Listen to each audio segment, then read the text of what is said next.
Happy New Year, everyone. I'm Sarah Ellsworth Hoffman. Welcome to the first edition of a brand new program called The Goldie Show. Our host, Goldie, firmly believes that everyday people are worth more than gold. There are many encouraging stories from people in our community that frankly don't get told.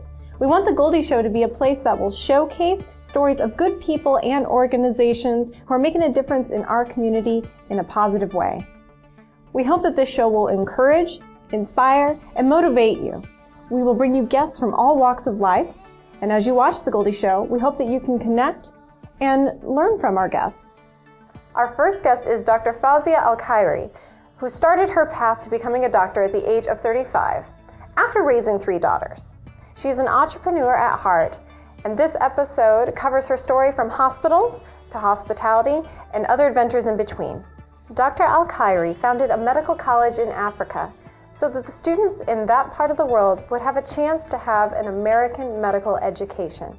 After passing their licensing exams, they could apply for residency programs in America and practice medicine.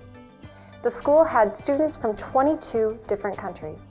Here in Fort Wayne, she took over the operations of the Landmark Conference and Reception Center, which is the preferred and most elegant destination for all types of celebrations, including weddings, business events, parties, and receptions. Her business aims to introduce people to the cuisine of different cultures and redefine hospitality as we know it. Here's Goldie and her interview with Dr. Alkhairy.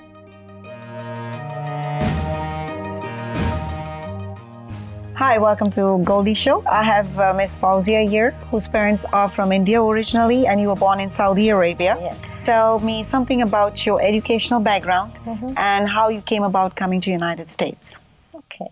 Well, my parents are from northern part of India called Uttar Pradesh, UP for short. Back late 50s, a lot of people from India and Pakistan were going back to Saudi Arabia because at that time they didn't have educated people of their own. Okay. So my father went with a delegation which was for all doctors. So he found a wonderful environment for him to thrive there, came back to India, got married to my mother, and I was born first and then my brother. Those are the days of India where there were no colleges for women, you know. And the school, Saudi school that I went to was the first private school for girls in those days. So by the time I became 16, I was in 10th grade, my father's biggest worry was, where is she going to go for college? You know, the medium instruction was Arabic, English as a second language, and that was not much to say about. And the reason our father put us in Arabic school, Saudi school, is because he got a Saudi nationality. He was a personal physician to the king at that time. Oh, wow. So, and the nationalities in Saudi Arabia, you don't get them by birth. Somebody has to give it to you, you know, as a gratitude or whatever. It's kind of an honor thing. Okay. So he got the nationality, and since the father was Saudi Arabian national, we all became Saudi Arabian national because the father was. In Saudi Arabia, the religion, the last name, and the nationality, you follow the fathers. So, you know, so that's why he said, well, now that we are Saudis, the kids must know Arabic, you know. So that's why we went to Saudi school. Now, he became restless because he worried, where would I go for college? So in 1976, me and my brother were sent to England for a summer vacation to learn English first, because we did not know English at that time. All we knew was Urdu, that we spoke at home, and we knew Arabic, that we spoke outside of home in school. So 76, we were sent to learn English for a summer vacation, and 77, I joined classes in a small southwestern place called Somerset. It's a beautiful part of England. Oh, wow. And that's where me and my brother went to do our O-levels and A-level. And then both of us came to United States for our college, and he went to MIT and I went to Boston University. My father's rule was, wherever we go, we be together. Okay. So we could not go one here and one there. So that's, you know, we studied. I joined business administration, and then that was 1981. 1984, I got married, and then I had 3 wonderful daughters. And I chose America to be my home because I think that's the best country for a woman to live. You ended up in Fort Wayne. Yes. At that time, my husband was a mechanical engineer. Oh, okay. So right after marriage, we were living in Los Angeles. He was working for Crane Corporation. Then he got in General Electric in Binghamton, New York. And then he moved to Fort Wayne, Indiana. Again, General Electric, here. And once I moved here, my eldest daughter started kindergarten here, and my third daughter was born here. And I decided I don't believe in uprooting kids, Once the kids go to school, you stay in one place. The reason being, especially for us who are, we call ourselves FOBs, fresh off the boat, because we're not from here, our children have it difficult to settle in an environment which is not the same as their own at home. So if you keep uprooting those kids, it's very difficult for them to settle down, So I always felt that once my children will start kindergarten, we're going to be in one place and we're not going to move. Having all these beautiful daughters, of course, and they, of course, grew up, but knowing what I know, at the age of 36 or 37, you decided to go back and study medicine. Why? Well, a couple of reasons for it. I believe that my children were young. I should be staying at home with them. So I was a stay-at-home mom for 10 years of our married life. It was either that or I put my children with daycare or a nanny, with babysitter. And I felt it's okay if we can live on a smaller budget, but I be there for the children, because this time will never come. Once the children grow, that's it, they're gone, This is the time when I could be there. So I chose to be home. As my youngest daughter became 3 years old, preschool, I realized that now the children will grow, and what would I do now? Because I was completely immersed in their bringing up, So I thought, okay, let me upgrade my education. So I had two choices. Having done bachelor's in business, normal choice would be MBA, or coming from a medical family, other choice was to choose something in healthcare. So my choices were two: either I become a physician assistant or go for medicine. Okay. Physician assistant is a 3-year program. Medical school is a 4-year program. Okay. So I said, if I'm going all the way there, why don't I just do 4 years and become a doctor? So I enrolled myself in IPFW to do my pre-med. And I did that for 2 years. Okay. And after my youngest daughter became 5, I applied to med school. Now, I could not apply to medical school here because they require MCAT, which is Medical College Admission Test. And even if you pass that, there's no guarantee that you will get. I had many negatives against me. I was a female. I was over the age of 30.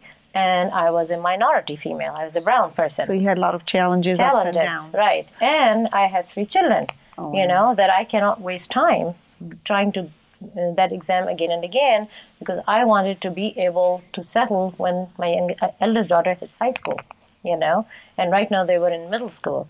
So I chose the Caribbean because in Caribbean at that time, they did not require MCAT. I see. So I got the admission, and I asked my mother if she would help me, come with me to look after my daughters. I would not leave my daughter anywhere. They're going to come wherever I go. So me, my 3 daughters, and my mother packed our bags, went to St. Martin. I did 1 year there, and then we moved to UK, Cambridge, to finish my medical school there. Wow. And I enrolled my daughters in British school at that time to give them a taste of how life is in other countries. So they're well-traveled with me. And then in 4 years, I graduated and came back here. Through this journey, your daughters, your mother supported you, and of course your husband did support you through all this journey? Unfortunately, my husband or his family did not support me at all. And that's why I had to resort to ask my mother's help. Oh, wow. So you had some challenges through this. Big challenges. And but in the long run, you achieved what you were looking for. You became a doctor, you medicine. That age is hard for a woman world, like you said. It's very. After doing all that, did you ever go back to Saudi or any other country? Oh, many times I've been to Saudi Arabia, I've been to India, I've been to Pakistan, traveled the world. I still think United States is the best country. for a female. And there are a lot of changes compared to other countries and all. It's a man's world everywhere. I like the way you said it's a men's world.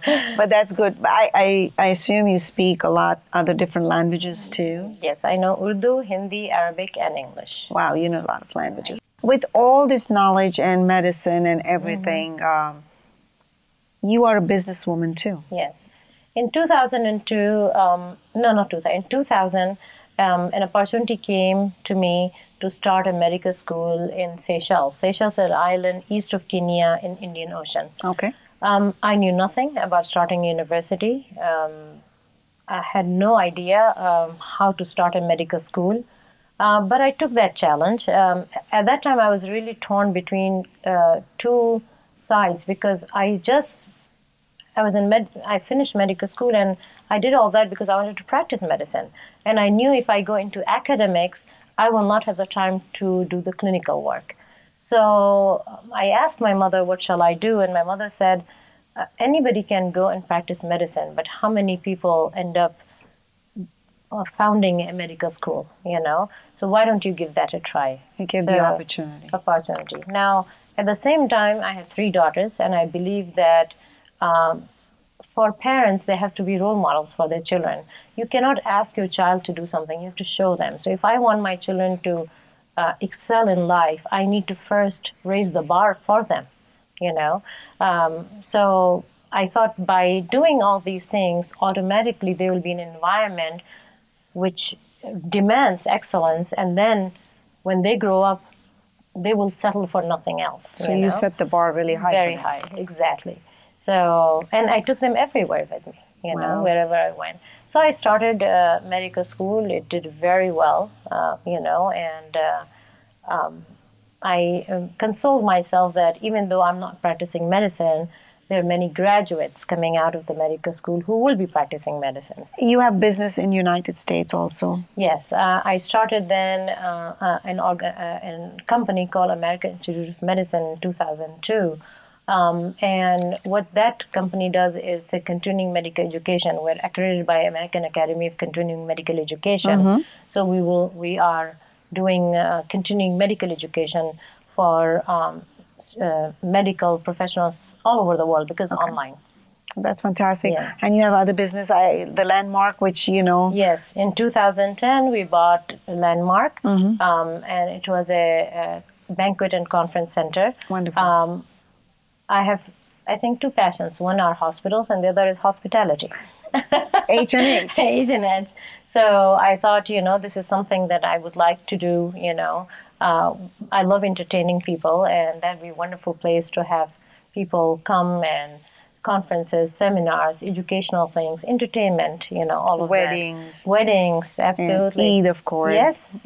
Everybody celebrating everything. Right. Now, you finished your education. Of course, you married, your daughter's there and all. Now, your daughters are becoming doctors also? Yes. My eldest daughter graduated. She is a doctor, but she's waiting for her residency. My middle daughter is in 3rd-year medical school, and my youngest one will start medical school in August. Everybody's in medicine. Yes. And that was their choice.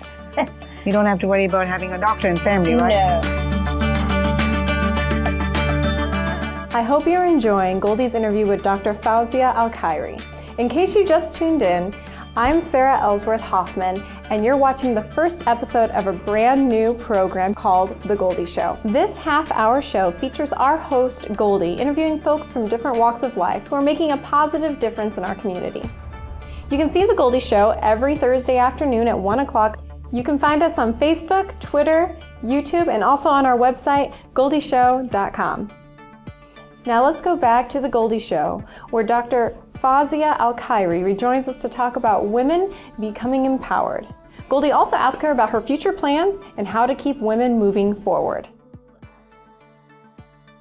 All this thing that you have in your mind, your creativeness, your ideas, your passion, when you want to start something, where does that strength come from? Your inner strength, or who gives you that? I think my parents. Give you credit to your parents. I give all the credit of whatever I am today to my parents because they also showed me by example. They were both very hardworking people. They were, they created an environment for us to do well both me and my brother. And they always used to say, whatever you do, be the best in it. That was my father's thing. Whatever you do, be the best in it, and never accept an average life. Excel in whatever you do. As a woman, what is your message out to other women, no matter what age, what race, what country they are from? Can you just, with your heart? I really think a progress of a nation is determined by the progress of women in that nation. So no nation will go forward unless the women in that nation will go forward. And the reason I say that is because the children's well-being depends on their mother's well-being. And if their mothers are not doing well, which is 50% of the nation, how do we expect we're going to go forward? So it is extremely important in today's life that women should be independent. That doesn't mean that marriage is out of the window. No, I really feel that the family structure, the marriage, the children is utmost important. But they should, work towards educating themselves and also working in financial independency. It's very important for their psyche, and also for those times when, God forbid, things don't go the way they have planned, they are not completely devastated by it. I agree. So this is very important, and that's what I did with my 3 daughters. I said, you need to be financially independent. You need to have those skills in your hand that nobody can take it away. The rest, finding the right man, settling down, I think that's destiny. I agree with you, totally. But something I can control is educating you. Thank you. And that's what I did. Let me ask you this question. You're a mother, you're a daughter, and you're a wife. These 3 roles you had, and you were studying to become a doctor. How did you balance all these 3 roles in spite of having so much to do? It was very, very, very difficult. And I think sheer determination got me through it. Was there a point and time in your life where you just wanted to say, forget it, I don't want to go further, I'm done. It's too much to handle all these different roles and plus be a doctor? There were times when I would cry by myself because things got too much, but I never wanted my children to see that, You cried alone. I cried alone, yes. And then when I'm done, I vented to myself, then I would come out and be brave again. The reason you cried alone is because you didn't want to show your daughters your weakness, because we all are human beings. Yes. We do have our weaknesses. Yes. I wanted them to see that mommy is strong. So it was important for me not at that time when the age is impressionable. I can cry now, they're all mature ladies. And they can see that mommy is weak also, but not at that time. When you have all these businesses, and of course you create events also, where those passions or ideas come from when you're doing all that? I think I have 2 parts to my brain. I have the scientist brain and artistic brain. I like the way you put it. And, when I'm dealing with the academics, the scientist brain kicks in.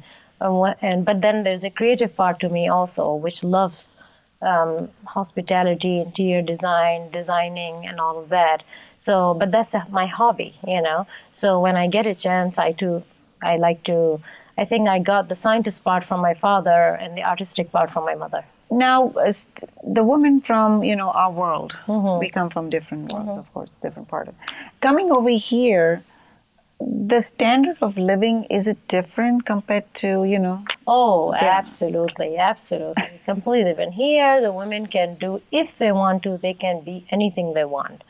Education, if you cannot go daytime, you go in the evening. If you can do full-time, you go part-time. If you cannot do weekdays, you can do on weekends. There is no excuse for you not to go and get classes and upgrade yourself. And you are moving on, you are building.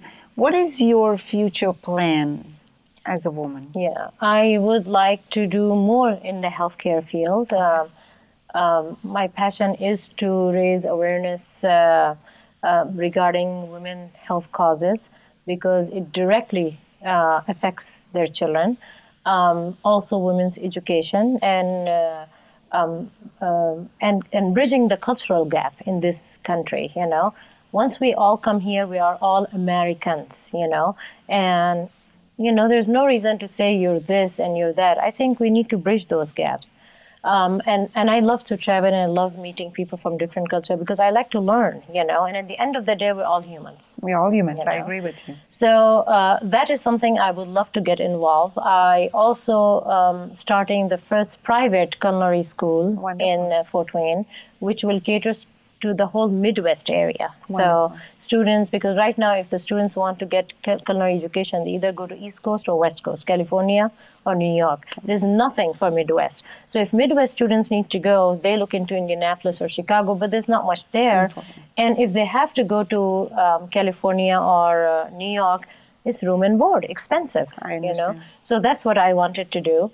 I also would like to start a women organization, which I have been contemplating for some time, especially when I went through I'm going through a divorce. So my recent experiences taught me that women generally are not well informed about their finances, about their legal standing, about a lot of things that they should know. That doesn't mean you need to do anything about it, but that information they should know. So I think women generally, and I'm not talking about minority group like us, who came from India or Saudi Arabia, but generally women are not well informed. We depend on our husband that they will know things and they will tell us if it's important, and there's no reason for us to get that headache, So we of women knowing. are you're trying to say we're so paralyzed. Yes. So God forbid, when the time comes, we don't know at all where to go, what to do, what advice to take, what book to read, which organization to go to.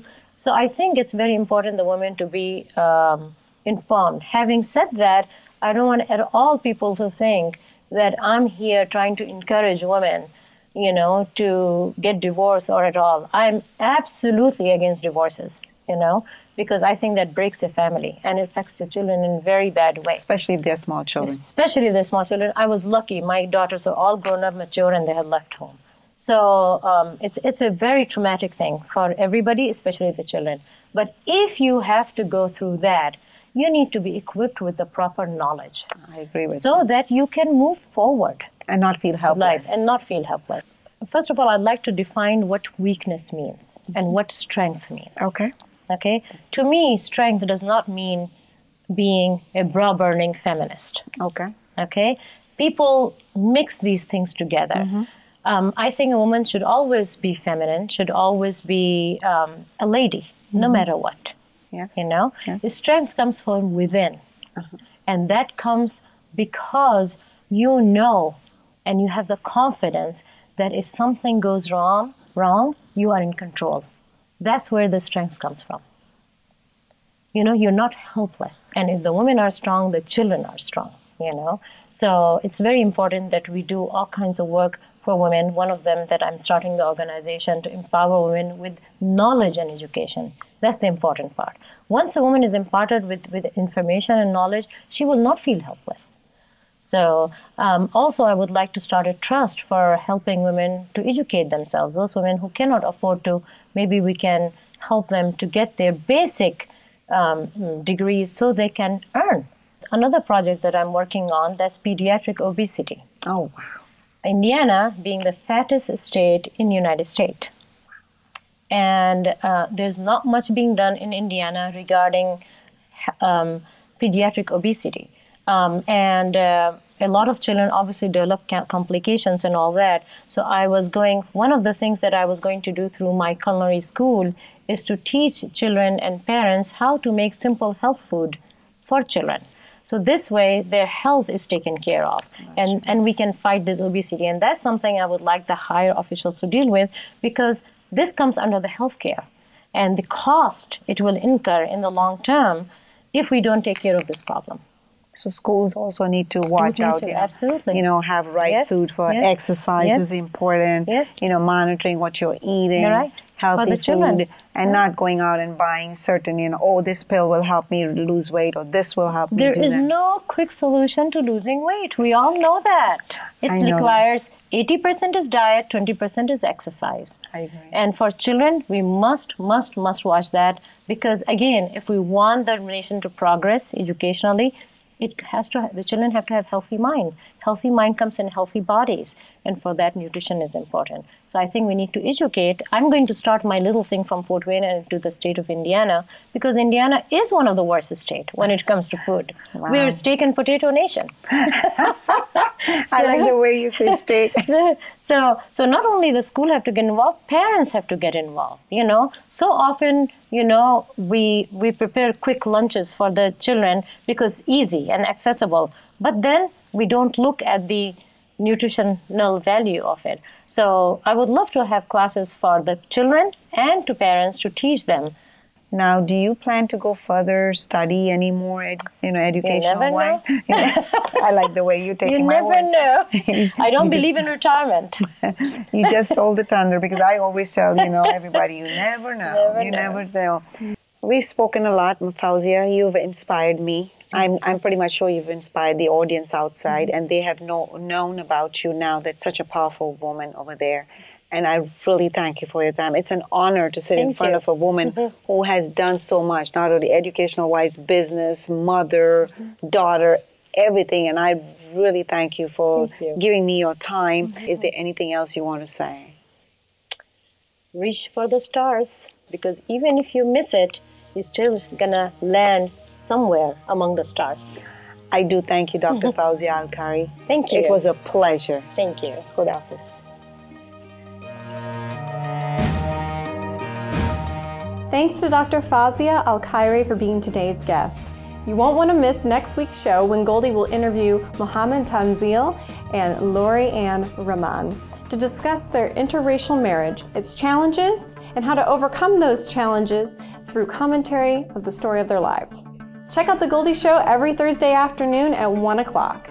The Goldie Show, where we believe that everyday people are worth more than gold. I'm Sarah Ellsworth Hoffman. Have a happy new year, and see you soon.